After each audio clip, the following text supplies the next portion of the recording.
welcome to all the esteemed guests and attendees who gathered here for the webinar being conducted by Disha, the Civil Services Society of Shivaji College. दिशा, जैसा कि नाम से ही पता चलता है, दिशा का उद्देश्य है छात्रों को सही दिशा निर्देशन देना ताकि वे अपने सिविल सर्वेंट बनने के सपनों को जल्द से जल्द पूरा कर सकें. The thing that holds the utmost importance while appearing for any competitive examination is proper guidance. When we analyzed that many students did not get selected just because they did not get the right guidance at the right time, this paved way for the formation of Disha, a newer society added to the Shivaji family. Here, we guide and counsel the students appearing for the civil service examination. We have formed a group of aspirants where we share the necessary study material, newspapers, current affairs, and to test the knowledge, regular quizzes are conducted. Moreover, we are also running a successful YouTube channel. At Disha, we provide a platform where aspirants join us to make their journey a tad more enjoyable and a lot more easier. Introducing you all to the council members, we have Ms. Urvashi Gupta as our president, Mr. Sachin Kumar Meena as our vice president, Ms. Apurva as our secretary, Mr. Vinayak as our treasurer, and Ms. Ashita as our joint secretary. हमारे आज के इस webinar में हमारे साथ जुड़े हैं IPS Suraj Singh Parihar sir, जो कि हमारे गेस्ट स्पीकर हैं, हमारे कॉलेज के प्रिंसिपल प्रोफेसर शिव कुमार सहदेव और हमारी सोसाइटी के committee members. Our college principal, Professor Shiv Kumar Sahdev. It is under his able guidance that Disha is flourishing. ये हमारी प्रेरणा के स्रोत हैं. समय समय पर बच्चों से बात करना तथा उनसे अच्छे संबंध स्थापित करना इनकी खासियत है. Due to some unforeseen circumstances, Principal Sir could not join us, but he has sent his best wishes for the webinar. तो इसी के साथ हम अपने आज के कार्यक्रम की शुरुआत करते हैं. Now, I request our convener, Dr. Darshan Pandey Sir, to welcome our guest speaker, IPS Suraj Singh Parihar Sir. धन्यवाद रुचि. बहुत बहुत सबको बधाई देता हूं पहले ही, और आज के अपने वक्ता महोदय श्री सूरज सिंह परिहार जी का हार्दिक स्वागत और अभिनंदन करता हूं पूरे शिवाजी कॉलेज की तरफ से, प्राचार्य जी की तरफ से और अपनी दिशा सोसाइटी के सभी सदस्यों की तरफ से, छात्र कार्यकारिणी की तरफ से. प्राचार्य जी किसी कारणवश नहीं जुड़ पाए. मैंने उनसे बात की थी, उनका तो प्रयास करेंगे, लेकिन व्यस्तता बहुत ज़्यादा है. बहुत ही हमारे ऊर्जावान, उत्साही और लगातार कार्य कर रहे हैं जब से हमारे प्राचार्य महोदय जो है उन्होंने अपना ये प्रिंसिपल के पद पर आए हैं, और हमारा कॉलेज भी लगातार जो है आगे बढ़ रहा है. तो उनकी हमारे लिए बेस्ट विशेस हैं, शुभकामनाएं उन्होंने दी हैं. और दिशा के लिए उन्होंने खास तौर पर उन्होंने तारीफ की है कि आप लोगों ने बहुत कम समय में बहुत अच्छे कार्यक्रम और कई माइलस्टोन जो है वो आप लोगों ने स्थापित कर दिए हैं. तो मैं आज के इस कार्यक्रम के वक्ता, जो आपको आज के जो विषय पर, जिसका शीर्षक है right approach for UPSC preparation during college life with job, college life with job. तो ये बहुत महत्वपूर्ण है कि आप कॉलेज में भी हैं और जॉब, दोनों कैसे आप सही दिशा में, दिशा का मोटिव यही है कि सही दिशा में कैसे हम आगे बढ़ें. तो इस पर निश्चित रूप से आज का वक्तव्य बहुत ही आप लोगों के लिए प्रेरक रहने वाला है, आप लोगों के लिए बड़े ज्ञानवर्धक रहने वाला है. मैं उम्मीद करता हूं कि आप सभी जो है इसमें ठीक से सुनेंगे, और उसके बाद यदि किसी के मन में कोई जिज्ञासा होगी तो उसका भी समाधान अवश्य मिलेगा. मैं आज के कार्यक्रम की कोऑर्डिनेटर, जो इस कार्यक्रम को पूरा जिन्होंने संयोजन किया है, डॉक्टर प्रीति जी का धन्यवाद करता हूं विशेष रूप से. उन्होंने इस पूरे कार्यक्रम की जो रूपरेखा बनाई और लगातार हमारी छात्र कार्यकारिणी को, जो दिशा की छात्र कार्यकारिणी है, उनको लगातार उन्होंने जो इनपुट्स देने थे, जो जिस प्रकार से भी जहां आवश्यकता थी उन्होंने वो कार्य किया है. तो विशेष बधाई. बाकी इस पूरी टीम को मैं धन्यवाद ज्ञापित करता हूं, और निश्चित रूप से आज का कार्यक्रम पहले की तरह, जैसे बहुत सारे कार्यक्रम हुए हैं, आप सबको जरूर जरूर लाभ होगा। और मैं पुनः सूरज जी का बहुत बहुत स्वागत करता हूं और धन्यवाद ज्ञापित करता हूं। धन्यवाद। रुचि जी, हाँ जी, कार्यक्रम को आगे बढ़ाएं। आपका बहुत-बहुत धन्यवाद सर। कार्यक्रम को आगे बढ़ाते हुए मैं हमारे आज के guest speaker IPS Suraj Singh Parihar sir से आग्रह करूंगी कि वे आए और हमारा मार्गदर्शन करें। परंतु उससे पहले आप सभी को इनसे परिचित करवाना चाहूंगी। Mr. Suraj Singh is an IPS officer of 2015 batch currently posted as ADC. His optional subject in UPSC was Hindi literature and he had secured the second rank in Hindi medium in the toughest phase for Hindi medium aspirants. Telling you all about his achievements, he had secured All India Rank 1 in Delhi University Law Entrance in 2014. Also, he is a president awardee, which is National Padshri Honor, which is the highest civilian honor for people under 18, for creative writing and poetry in 2001. Briefing you all about his contribution to the society, he has established the most up-to-date and free book bank for all kinds of competitive examinations, both professional degree-oriented and career-oriented, named as Police Ki Pathshala. He has helped hundreds of critical corona victims during phase 2. He has also counseled thousands of aspirants since 2017. Moreover, he has successfully conducted webinars on UPSC preparation, personality development, how to improve English, etc. Sir, you are indeed an asset to the society and it's an honor for us to have you here. I'm sure everyone is as excited as me to learn about your journey. Moreover, we would love to hear from you on the topic right approach for UPSC preparation during college life or job. Should I start? Yes, sir, please. Am I audible to all? Yes. Yeah. First of all, I would thank you all for inviting me over here on this platform. Vandaniya Ma Sharde, Adarani faculty membran, and all the audience here present today. I think I would like to share my philosophy of my life first. The outline of the program would be, I would first be sharing the philosophy of my life. Then I will share the struggle of my life. And then I would talk about certain pertinent points. And I hope there would be certain takeaways from this talk today. To start with the philosophy of my life, I believe in Veer Bhogya Vasundhara. Those who are brave enough, fortune favors the brave. That's what I believe in. All aspiring to be successful in UPSC, and you all know very well about the uncertainty. I would not say difficulty. There's nothing called in my belief, there should not be a term like difficulty which should be existent in your dictionary as a UPSC aspirant or as a bright contender for any other thing for that matter. So it's full of uncertainty. So fortune favors the brave. You are brave enough. That's why you have aspired to appear for this examination. Then I would say Uddimen hi siddhyanti karyani na manorathe nahi suktasya singhasya pravishant mukhya mriga. उद्यम से होता है, मेहनत करने से होता है. There's no shortcut to success. केवल मनोरथ रखने से, मनोकामना रखने से इच्छाएं पूरी नहीं होती. जैसे भूखे सिंह के मुख में हिरण केवल इस आशा में प्रवेश नहीं करेगा, अगर वो सपना देखता रहेगा और मेरे मुख में हिरण आ गया, नहीं आएगा. या मेरा ये भी मानना है कि करत करत अभ्यास थे जड़मति होत सुजान, रसरी आवत जात थे सर सिल पर परत निशान. शिला पे भी निशान पड़ जाता है, रस्सी बार बार आती जाती है. आपने देखा होगा पानी जिससे निकालते हैं वो वहां पे पुली होता है या रस्सी बार बार आती जाती है. यानी अभ्यास का अपना महत्व है. एंड आई एम श्योर कि आप सभी को पता होगा कि यूपीएससी के इस एग्जामिनेशन में खासकर बदलते परिवेश और पैटर्न में practice holds lot of relevance and significance. I also believe in Vidyarthina Kuto Sukha, as in Sukharthina Kuto Vidya and Vidyarthina Kuto Sukha.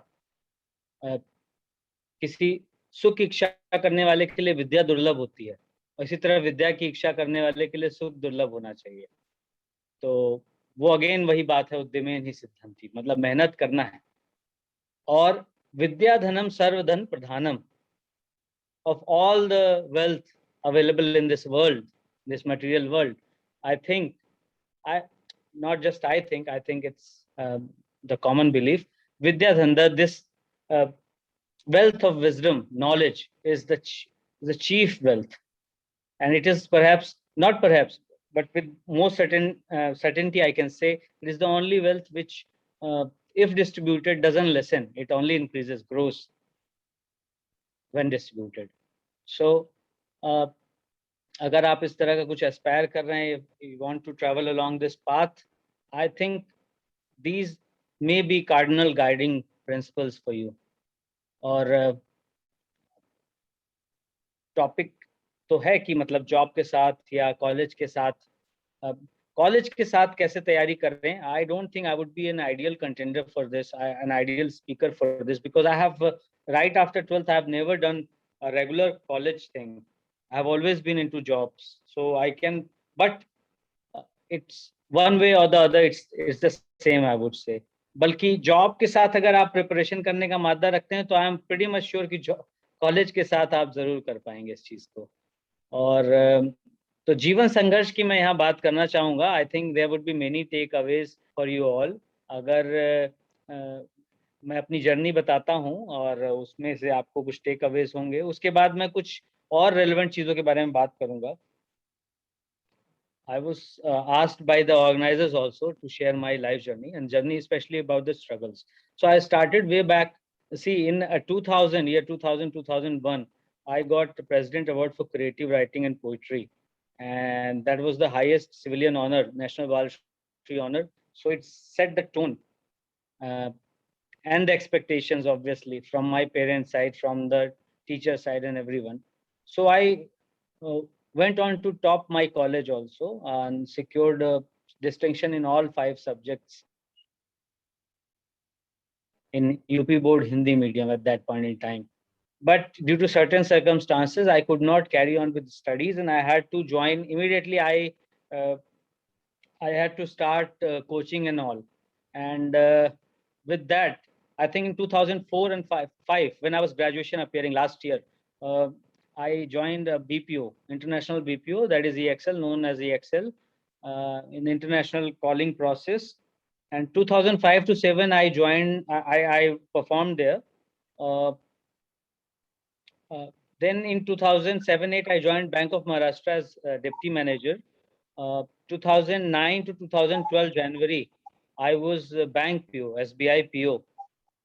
2012 to 14, I was for 3 years, I was 12, 13 and 14, I was SSC graduate level. Through SSC graduate level, I was Customs and Excise Inspector working for Service Tax, Delhi. And then in 2014, I was IRS, Indian Revenue Service. And 15, I got through Indian Police Service. And from 15 till today, I am in Indian Police Service. I worked in various capacities. I worked in Naxal areas also, helped in establishing a very new district just a year back here in Chhattisgarh, and now working as an ADC to the governor of Chhattisgarh. So, इस जीवन संघर्ष में अगर आपके पास सीखने के लिए है तो कई बार बच्चे प्रश्न पूछते हैं कि मतलब पढ़ाई कैसे करें, क्या जरिया होना चाहिए, किताबें क्या होनी चाहिए, मार्गदर्शन नहीं है, ये नहीं है, वो नहीं है। मतलब I have been entertaining, I have been dealing with various questions. Since 2017, I have been guiding students. Since मुझे ऐसा लगा कि जो अपना संघर्ष रहा है वो उसके बाकियों को क्यों 2-4 होना पड़े, तो कुछ समय वगैरह अगर लोगों का बचा सके तो बचाना चाहिए। तो समय निकाल के मैं गाइडेंस वगैरह देता रहता हूँ। मुझे लगता है बहुत सारे संशय रख के इस एग्जाम में बहुत फायदा नहीं है। अभी इंफॉर्मेशन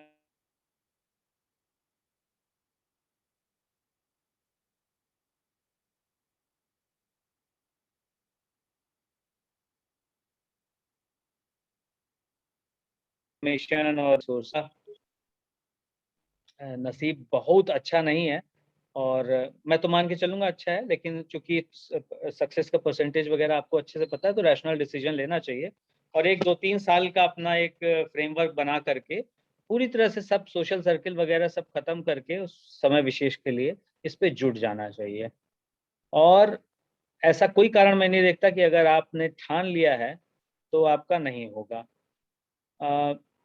बट देन अगेन कुछ एक चीज़ें हैं जैसे मैं आपको बताना चाहूँगा।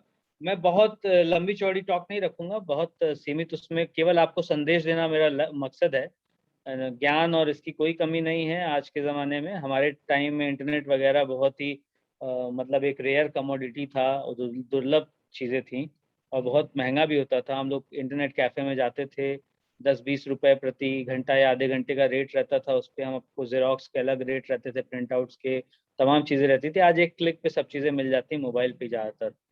तो जीवन संघर्ष से आप अगर कुछ प्रेरणा ले पाए हों, बाकी एक बहुत ही मैं ये कहूँगा हम लोग तो इसको मानते हैं कि यूपीएससी का फुल फॉर्म ही जो है अनप्रेडिक्टेबल सर्विस कमीशन। बहुत अनप्रेडिक्टेबल नेचर का एग्जामिनेशन। मैंने शुरुआत में भी बोला ऐसा नहीं कि बहुत टफ है, टफ जैसा कुछ होता नहीं है अगर आपने ठान लिया तो। लेकिन अनप्रेडिक्टेबल कैसे, कुछ एक उदाहरण देता हूँ। जैसे मैंने आपको बताया कि मेरी पहली जो जॉब थी वो 2005 में जो पहली संस्थागत जॉब थी, इंस्टीट्यूशनलाइज्ड जो जॉब थी 2005 टू 7 में मैंने कुछ पैसे इकट्ठा करके मैं मुखर्जी नगर आया और मेरा जो आकलन था कि मेरे पैसे कब तक चलेंगे और मेरी तैयारी हो जाएगी, या जिस हिसाब से मैं अपने आप को तेज समझता था विद्यावान समझता था, उस आकलन से मैं काफ़ी पीछे रह गया। 6 महीने में मेरे पैसे खत्म हो गए सारे और मुझे दोबारा से जॉइन करना पड़ा। वही एक मात्र 6 महीने थे जब मैं बैठा हूँ पिछले करीब 16-17 साल में। उसके बाद मैंने डिसाइड किया कि मैं कभी बैठूँगा नहीं। तो अमूमन मैं लोगों को सलाह देता हूँ कि प्लान बी अपना ज़रूर रखो। खासकर तब जबकि मैं प्लान बी में ही था और प्लान बी के साथ मैं प्लान ए के लिए काम कर रहा था। तो मैं कम से कम इतनी सलाह ज़रूर दे सकता हूँ कि आप अगर प्लान ए के लिए भी लगे हैं तो प्लान बी का साथ में कहीं न कहीं कुछ न कुछ उसको रख के चलें, क्योंकि अनप्रेडिक्टेबल नेचर है। ये एक पहला उदाहरण था पैसे खत्म का। दूसरा उदाहरण देता हूँ पैसे ज़्यादा हो जाने का या लालच का। तो 2012 में जनवरी में मुझे चमोली का ब्रांच मैनेजर बना रहे थे, एसबीआई पीओ था मैं, 2009 बैच पीओ एसबीआई। तो 2012 में मुझे ब्रांच मैनेजर चमोली के पद पे प्रमोट किया जा रहा था और उस समय तक मैं ये रियलाइज़ कर चुका था 3 साल की जॉब के बाद, जबकि मुझे पता था कि एसबीआई में इतना वर्कलोड है कि मैंने शायद ही कभी गरम चाय पी होगी अपने डेस्क पे आई हुई। तो या तो मैं पढ़ाई कर पाऊँगा या मैं करियर की तरफ जा पाऊँगा। और हमने बचपन से यही सीखा कि छोटे-छोटे लक्ष्यों की कुर्बानी देनी पड़ती है बड़े लक्ष्य के लिए। तो उस समय मुझे एसएससी ग्रेजुएट लेवल का मुझे जो है, मैंने उस समय तक फॉर्म भर करके मेरा इसका सिलेक्शन भी हो रखा था और मुझे ब्रांच मैनेजर की पोस्ट से नीचे आकर के ग्रुप बी में इंस्पेक्टर कस्टम एंड एक्साइज की पोस्ट पे जॉइन करना पड़ा। तो कहाँ एक एक एक तरफ था सर्कमस्टांस कि आपके पैसे खत्म हो रहे हैं, एक तरफ है कि आपको आपके पास ज़्यादा अच्छी चीज़ है और आपको उसको सैक्रिफाइस करके, क्योंकि एसएससी ग्रेजुएट लेवल में हफ्ते में 5 दिन की जॉब होती थी और 2 दिन सैटरडे संडे ऑफ मिलता था। जबकि एसबीआई में संडे को भी कॉल आ सकता है कि आपके एरिया का फलाना एटीएम में कैश खत्म हो गया है या फलाना एटीएम काम नहीं कर रहा है। एक ये। इसके अलावा सरप्राइज़ेज़ हैं, जैसा मैंने बोला अनप्रेडिक्टेबल है।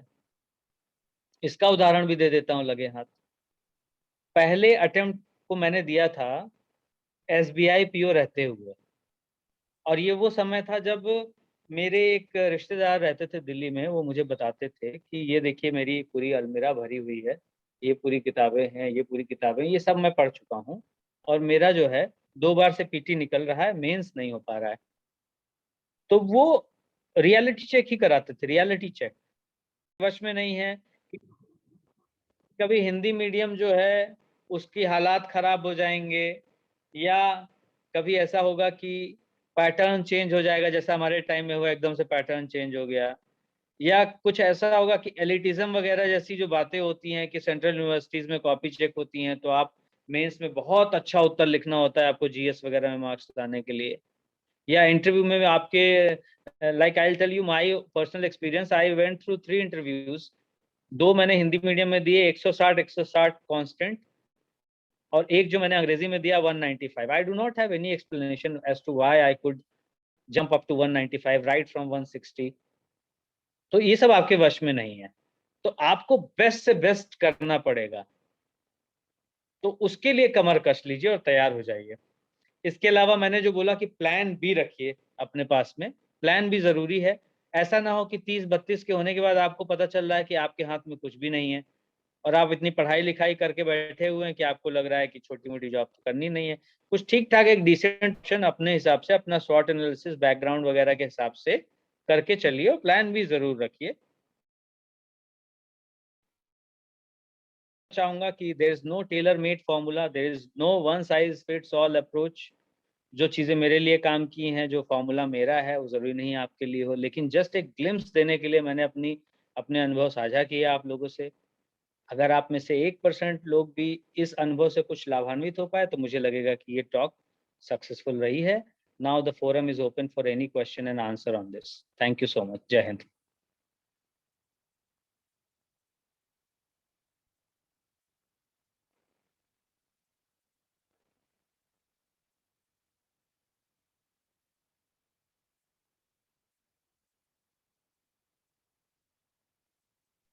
Ruchi, are you there? Yes, thank you. Yeah.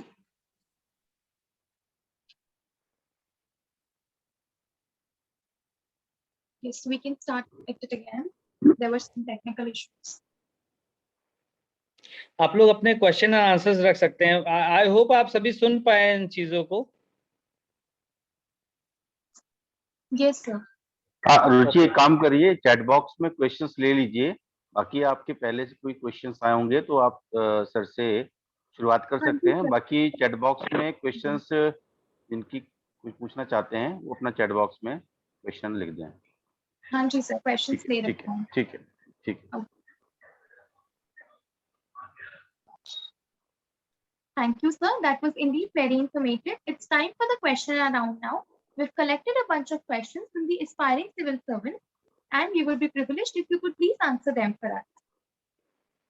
बहुत से कॉलेज स्टूडेंट्स के मन में हमेशा एक बात रहती है कि प्रेपरेशन शुरू करने का सही समय और सही तरीका क्या होना चाहिए। सर, इस विषय पे आपकी क्या राय है? इसमें दो प्रश्न है, सही समय और सही तरीका। दोनों प्रश्न को अलग अलग ले लेते हैं। सही समय तो यही है दोस्तों कि जब जागो तभी सवेरा है ना।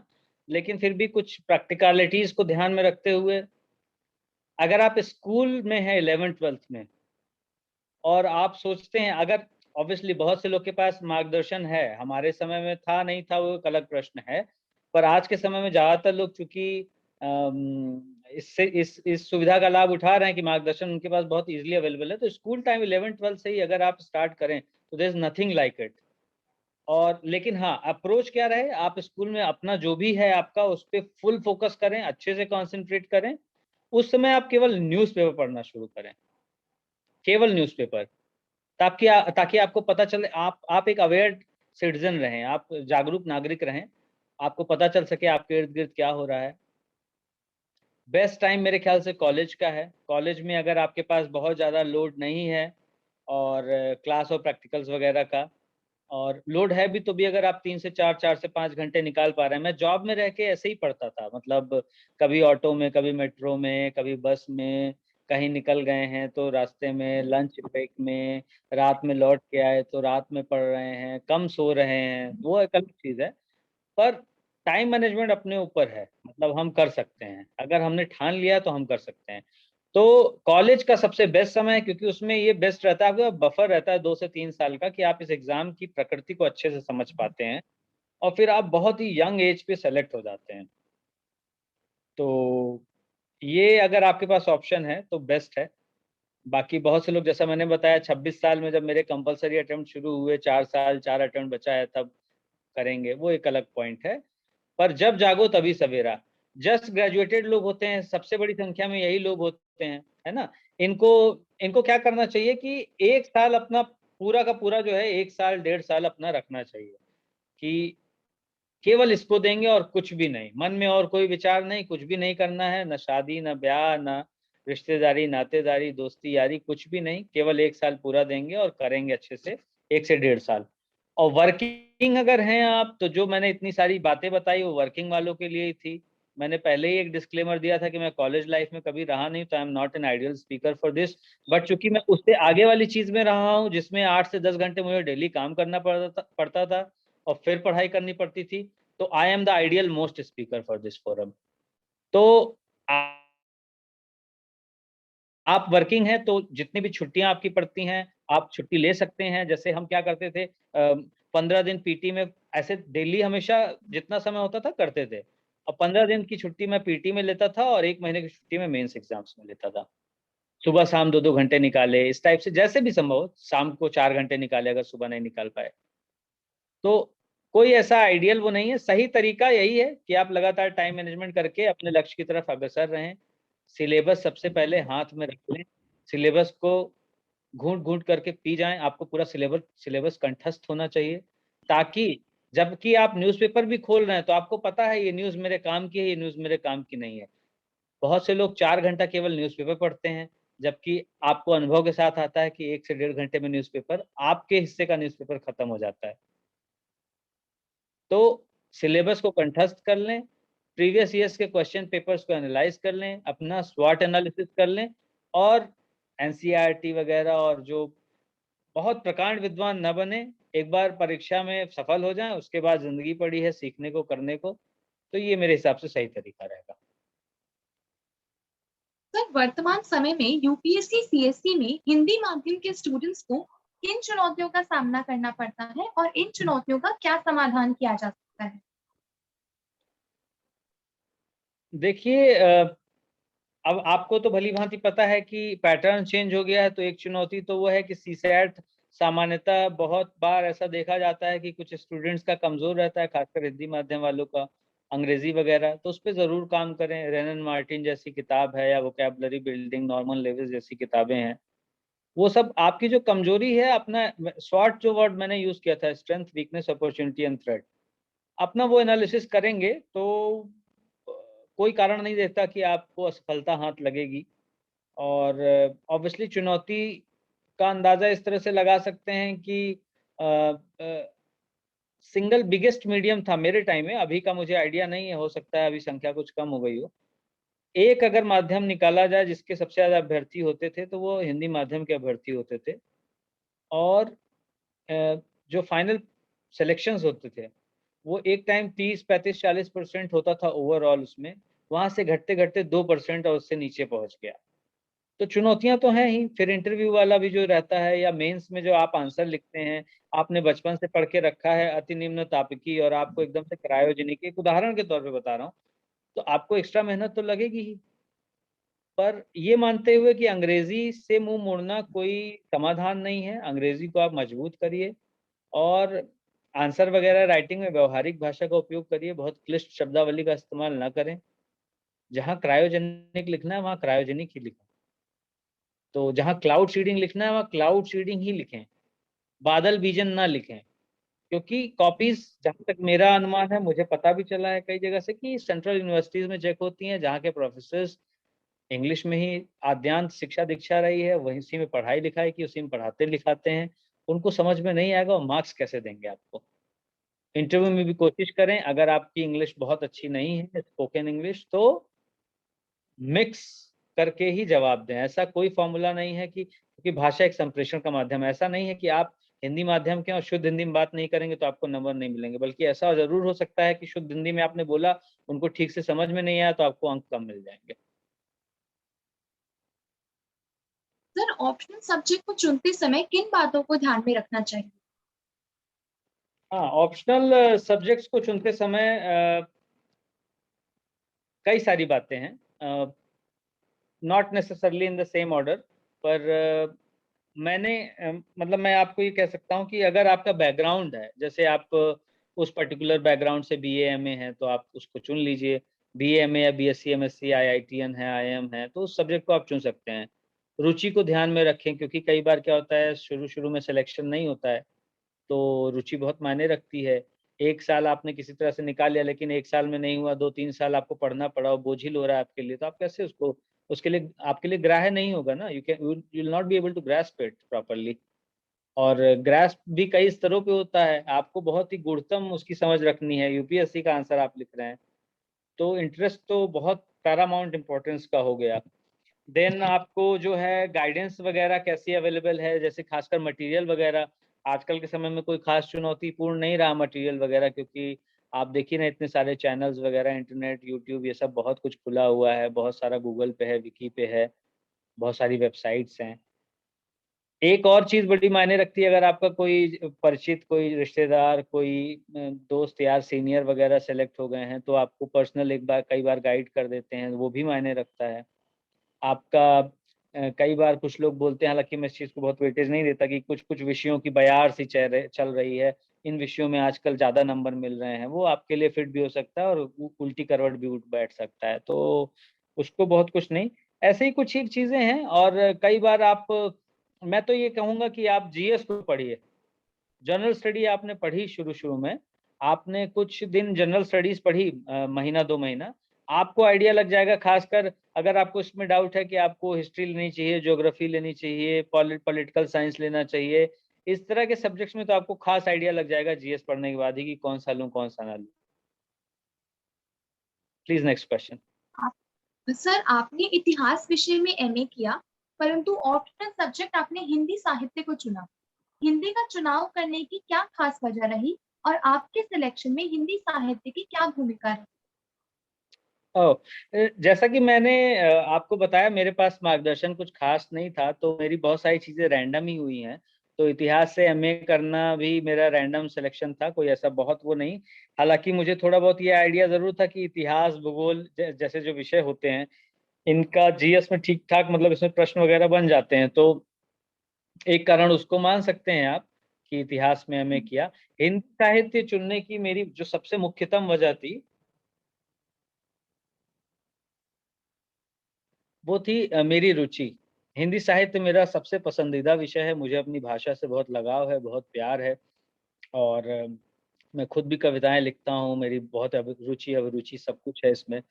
तो हिंदी मेरी एक स्वाभाविक मेरा चयन था, इसमें कोई वो नहीं था।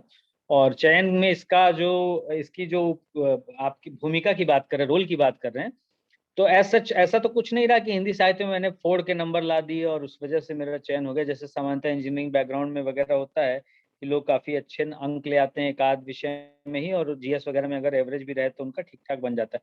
मेरे हिंदी साहित्य में ओके-ओके नंबर आए, मार्क्स जो थे ओके-ओके ही थे।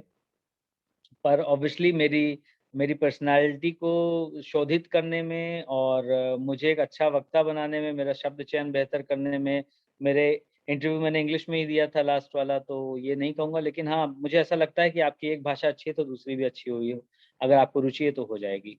और उसमें मेरे अंदर एक जीवन दर्शन विकसित करने में, और मेरी बहुत सारी दुविधाओं, समस्याओं के निराकरण में हिंदी साहित्य ने मुझे समय-समय पे दशा और दिशा मेरी अच्छी की है। मुझे इस बात का पूरा समाधान है।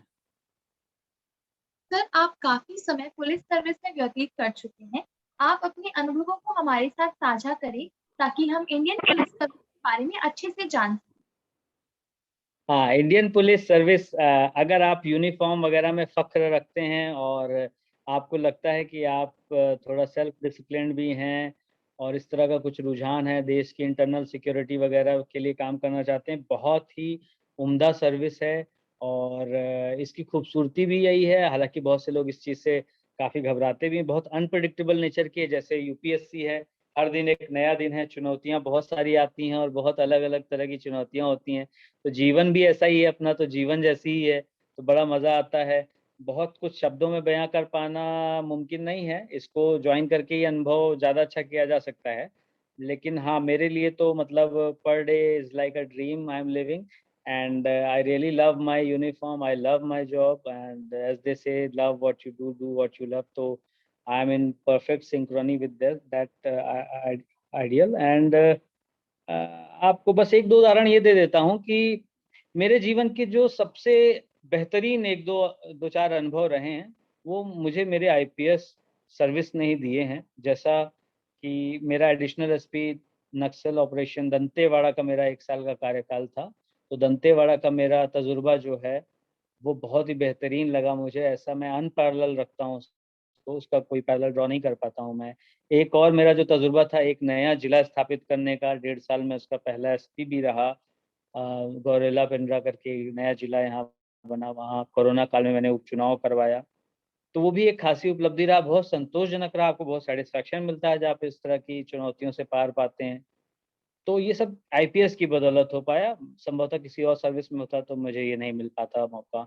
और अभी मैं एडीसी टू गवर्नर हूँ, तो ये भी किसी और सेवा में संभव नहीं है, तो ये भी एक यूनिक किस्म का एक्सपीरियंस है। एस्पिरेंट्स जो जॉब करते हैं और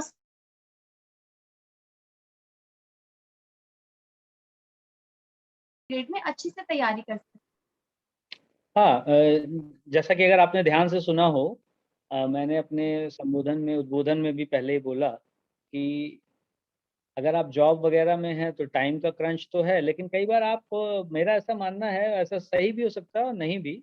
आपने देखा होगा कई बार बहुत सारा टाइम होता है अपने पास, तो भी हम टाइम को अच्छे से यूटिलाइज नहीं करते हैं, और कई बार टाइम का क्रंच होता है तो हमें टाइम की वैल्यू पता चलती है। तो आप सुबह शाम 2-2 घंटा भी अगर पढ़ रहे हैं, रेगुलर पढ़ रहे हैं, और आपको बीच में छुट्टी आई, कोई त्योहार आया, उसमें आपने जम के पढ़ लिया, फिर जैसे जैसे आपका एग्जाम नजदीक आया, आपने छुट्टियां जमा करके रखी हैं और आपने ईएल वगैरह ले लिया, उस तरह से आप मेरे ख्याल से ठीक मैनेज कर सकते हैं। बेहतर ही इसमें जॉब वालों के लिए सबसे अच्छा ये है कि आप हर विषय की जैसे उदाहरण स्वरूप मैं हमेशा बताता हूँ कि पॉलिटी है अगर आपका सब्जेक्ट, मतलब एक जीएस में एक पोर्शन होता है इंडियन पॉलिटी, तो उस पर डीडी बासु भी है, उस पर सुभाष कश्यप भी है, उस पर लक्ष्मीकांत भी है, पर आपका लक्ष्य है एग्जाम को पास करना, ना कि प्रकांड पंडित बनना।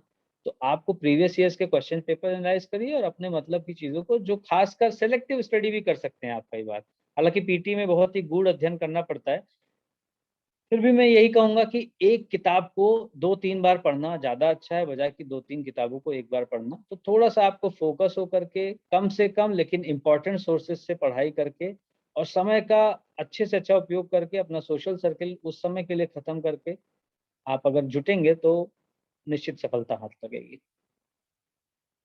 पर वर्तमान समय में काफी अधिक विकल्प होने के कारण स्टूडेंट्स अपने लक्ष्य को चुनने में अस्पष्ट रहते हैं। आपके अनुसार युवा पीढ़ी को लक्ष्य निर्धारण में किन बातों का ध्यान रखना चाहिए? देखिए, लक्ष्य निर्धारण में किन बातों का ध्यान, मैं कोई मतलब इस पे कोई आइडियल सॉल्यूशन तो नहीं दे पाऊंगा, लेकिन सभी व्यक्ति का अपना अपना वो रहता है जीवन दर्शन। आपका जीवन दर्शन क्या है, आपको माइक्रो लेवल पे क्या चीजें मूव करती हैं, मोटिवेट करती हैं, और मैक्रो लेवल पे क्या करती हैं, आपका स्वॉट एनालिसिस क्या है अपना, अपने बैकग्राउंड का, ये सब चीजें आप ही इनके आधार पे अपने बारे में अच्छे से अच्छा निर्णय ले सकते हैं। कुछ लोगों को गाड़ी बंगला, धन शोहरत, मतलब अलग अलग लोग को अलग अलग चीजें वो मोटिवेट करती हैं। तो कुल मिला के मेरा, अगर आप मेरा सुझाव पूछ रहे हैं तो मैं जरूर बोलूंगा, मैं हमेशा यही बोलता हूँ कि सुझाव के रूप में एक मीनिंगफुल ह्यूमन लाइफ आप जी सकें तो इससे अच्छा कुछ नहीं है अर्थपूर्ण मानव जीवन जीना। क्योंकि बहुत से लोग आते हैं, बहुत से लोग जाते हैं, कोई पता भी नहीं रहता। Even if we talk about civil services, there are so many, मतलब इस बारे में कहना से ज्यादा अच्छा है कि आप इस चीज को रियलाइज करें। बहुत अच्छे अच्छे ओहदों पे लोग आते हैं और चले जाते हैं, लोगों को पता भी नहीं। मुझे लगता है एक मीनिंगफुल ह्यूमन लाइफ जीना सबसे बृहत्तर जीवन उद्देश्य है, आनंद और मीनिंगफुल ह्यूमन लाइफ। सर, आज के समय में बहुत से युवा अपने मार्ग से भ्रमित हो जाते हैं। इसके पीछे क्या कारण है और आप युवाओं को क्या सलाह देना चाहेंगे ताकि वे अपने निर्धारित लक्ष्य के प्रति डेडिकेटेड और मोटिवेटेड रह सकें? देखिए, ये प्रश्न थोड़ा सा वेग पा रहा हूं मैं, कि कि युवा दिग्भ्रमित हो जाते हैं आज के समय में। ऐसा कुछ नहीं है, युवा हमेशा से, युवाओं ने बहुत सारे माइलस्टोन सेट किए और हमेशा युवा ही दिग्भ्रमित होते भी रहे हैं, ऐसा कुछ नहीं रहा। हर देश काल वातावरण में ऐसी परिस्थितियां मौजूद थी जो आपको विचलित करने के लिए पर्याप्त थी, आज भी हैं वैसी चीजें। आपको डेडिकेटेड होकर अपने गोल के लिए जुटना है, और आपको हमेशा, मतलब मैं एपीजे अब्दुल कलाम जी का वो याद कर पा रहा हूँ कि सपने वो नहीं है जो आप सोते वक्त देखते हैं, सपने वो होते हैं जो आपको सोने नहीं देते हैं। तो आपको अगर कोई चीज, खासकर अगर यूपीएससी के एस्पिरेंट्स को मैं एड्रेस कर रहा हूँ और इस तरह का प्रश्न अगर मुझे उत्तर देना पड़ रहा है, तो मुझे नहीं लग रहा है कि ये एक यूपीएससी एस्पिरेंट का प्रश्न है। आपको पता होना चाहिए आप किस लेवल की बात कर रहे हैं, खासकर आज के समय में जब एक अनार 100 बीमार की स्थिति नहीं है। अभी एक अनार और हजारों लाखों बीमार है। तो आपको सबसे बेहतर होना पड़ेगा चयन पाने के लिए। Please next question. Sir, personality development के लिए आप एस्पिरेंट्स को क्या सुझाव देना चाहेंगे? अच्छा, पर्सनालिटी डेवलपमेंट के लिए एस्पिरेंट्स को सुझाव, देखिए ये एक ऐसी चीज है जो एक दिन में नहीं होता, पहली बात जो है। और जैसे संघर्ष बहुत करना पड़ेगा, आपको काम बहुत करना पड़ेगा इस पे। अगर आप एक्चुअली, मेरा ये मानना है कि भाषा जो है, आपकी शब्दावली, शब्द चयन, भाषा से आपके संस्कार झलकते हैं। और भाषा है जो आपको बहुत सारे और प्राणी हैं इस धरा पे, मनुष्य को उसकी भाषा विशेष बनाती है। तो पर्सनालिटी डेवलपमेंट का एक बहुत बड़ा पहलू वो है। और भाषा भी कई स्तरों पे होती है, बॉडी लैंग्वेज भी एक लैंग्वेज है, जैसे उदाहरण स्वरूप। तो आपको एक दिन, 2 दिन, 4, 6, 10 दिन का काम नहीं है। आपको जिस दिन आप जाग गए, जिस दिन सवेरा हो गया आपका, उस दिन से आप शुरू करिए, और एक लंबी प्रक्रिया रहेगी। तो सुझाव तो यही है कि मेहनत है, कोई जादुई मंत्र नहीं है, कोई छड़ी नहीं है घुमाई और हो गया। और हमेशा अपने से अच्छे लोगों से संगत रखें, अपने से बेहतर लोगों से संगत रखें। अगर आप मोबाइल वगैरह यूज़ करते हैं तो आप जो है अच्छे-अच्छे चैनल्स को सब्सक्राइब करें, एनरिच करें अपने आप को। आपका हर दिन जो है वो पिछले दिन से बेहतर होना चाहिए। आप जब तक जीवित हैं, मेरा एक जीवन दर्शन ये भी है कि आपको एक विद्यार्थी बने रहना है जीवन भर, कुछ ना कुछ सीखना है, अपने आप को कल से बेहतर बनाना है। कुछ नहीं तो एक नई भाषा, विदेशी भाषा सीख लीजिए, फ्रेंच, लैटिन, स्पेनिश, कुछ भी, अरेबिक। कुछ लोग गिटार बजाना सीखते हैं। इंटरनेट के भी बहुत सारे उपयोग हैं। और नहीं तो कुछ लोग बस हीरो हीरोइन और मूवी स्टार्स को मतलब फॉलो करते रहते हैं, वो भी एक। तो बहुत सारी चीजें हैं, मतलब इसमें ऐसा कोई सेट फॉर्मूला नहीं है, बट मेहनत जरूर करनी पड़ेगी आपको, अगर पर्सनालिटी डेवलपमेंट जैसी कोई बात कर रहे हैं तो। Thank you, sir. That's all we had. Since now we are coming to an end of the webinar, if there is something you wish to add, you may please do it now. Okay, मेरे को ही बोलना है ना? आप मेरे को बोल रहे थे तो नहीं हाँ पाया जी, थोड़ा सा। हाँ, हाँ जी। मेरे ख्याल से the people who are listening to me, most of them are young. I have a lot of expectation from you guys. This bunch is going to change the fortune of our country, fate of our country. And I have always told this, I will keep change much.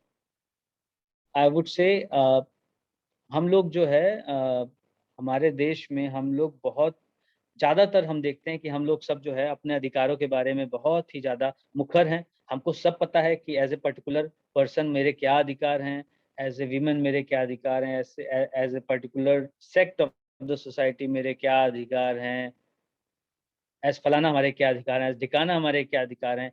हम लोग जिस चीज़ पे कम बात करते हैं वो कर्तव्य है। और it is high time, it is right time we should start speaking about our duties also. संविधान में भी मूल अधिकारों को जितना वेटेज दिया गया है, उतना ही मूल कर्तव्यों को भी है। तो हम इस बात की महत्ता को समझना शुरू करें, एक आदर्श नागरिक बने। अपने देश के, अपने समाज के उत्थान में हम कितना, समाज का मतलब केवल जाति नहीं है, हमारे यहाँ इन सब का बड़ा भूलभाला रहता है कई बार। वो बहुत ही हास्यास्पद भी लगता है कई बार, जब हम खासकर बाकी जगहों से, उन्नत जगहों से, विकसित समाजों से जब कंपैरिजन करते हैं, तो हमारे देश के प्रगति में हम कितने सहायक हो सकें, इन चीज़ों पे मंथन करने का समय है। It's high time we become an ideal citizen like others are. और फिर हम विश्व गुरु भारत, भारत हमारा महान देश भारत, ऐसी बातें करेंगे, वो शोभा देगी। थैंक यू, जय Hind. Thank you, sir. Now I welcome Ms. Preeti to extend a vote of thanks on the behalf of the college. Thank you sir, thank you so much. और आज के आपके इस वक्तव्य के लिए बहुत बहुत बहुत धन्यवाद, क्योंकि हमारा शिवाजी कॉलेज जिस तरीके से हमारे स्टूडेंट्स और हमारा शिवाजी कॉलेज दिशा के जरिए ज़्यादा से ज़्यादा ये कोशिश कर रहा है कि किस तरीके से यूपीएससी को हम लोग इतना ज़्यादा आगे बढ़ा करके स्टूडेंट्स के थ्रू लेकर के आए। और आप लोगों के वक्तव्य के थ्रू हम लोगों को, यहाँ तक कि मुझे भी बहुत ज़्यादा इंस्पिरेशन मिलती है। मुझे भी ऐसा लगता है कि मेरे टाइम बचे हुए हैं, मैं भी एक आध अटेम्प्ट दे दूं अभी एक और।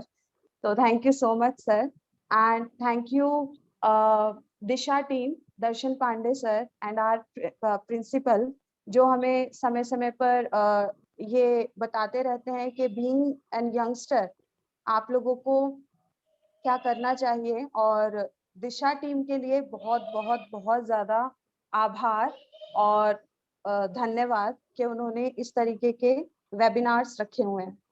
Thank you so much sir, thank you. All the very Guys, we posted a feedback box in the chat box. You all are requested to please fill that up. And we're so sorry for the inconvenience caused. Thank you so much for joining in. You may leave the meeting now. Thank you. बहुत बहुत धन्यवाद सूरज sir, मुझे बड़ा अच्छा लगा क्योंकि मैं हिंदी की कमाता खाता हूँ, कॉलेज में हिंदी पढ़ाता हूँ, तो आपने जो है हिंदी को जिस प्रकार से प्रस्तुत किया है यहाँ पर, और मैं चाहता हूँ कि हमारे विद्यार्थी जो हिंदी माध्यम से, क्योंकि मैं हिंदी विशेष के विद्यार्थियों में देखता हूँ कहीं न कहीं उनके अंदर ये भावना रहती है, पता नहीं हिंदी पढ़ रहे हैं, आगे हमें इस माध्यम से कितना लाभ मिलेगा या हमें आगे करियर के पॉइंट ऑफ व्यू से, क्योंकि निश्चित रूप से शिक्षा का उद्देश्य रोजगार तो नहीं है, लेकिन हम उसको लक्ष्य करके हम चलते हैं। तो उनको मैं बार-बार ये बताता हूँ कि हिंदी के माध्यम से रोजगार की कोई कमी नहीं है, बशर्ते कि आप जो है सही दिशा की तरफ आगे बढ़ें। तो आपके आज के वक्तव्य से जो भी हिंदी माध्यम से आगे बढ़ना चाहते हैं विद्यार्थी, उनको एक सही दिशा मिली है, एक प्रेरणा मिली है, ये मैं पूरे मन से पूरे मतलब तरीके से मैं ये बात कहना चाहता हूँ। बहुत बहुत धन्यवाद और उम्मीद रखते हैं सर आपसे कभी भेंट होगी। पक्का। जी जी जी जी, बहुत बहुत धन्यवाद, बहुत अच्छा लग रहा, बहुत बहुत धन्यवाद। Thank you, bye bye.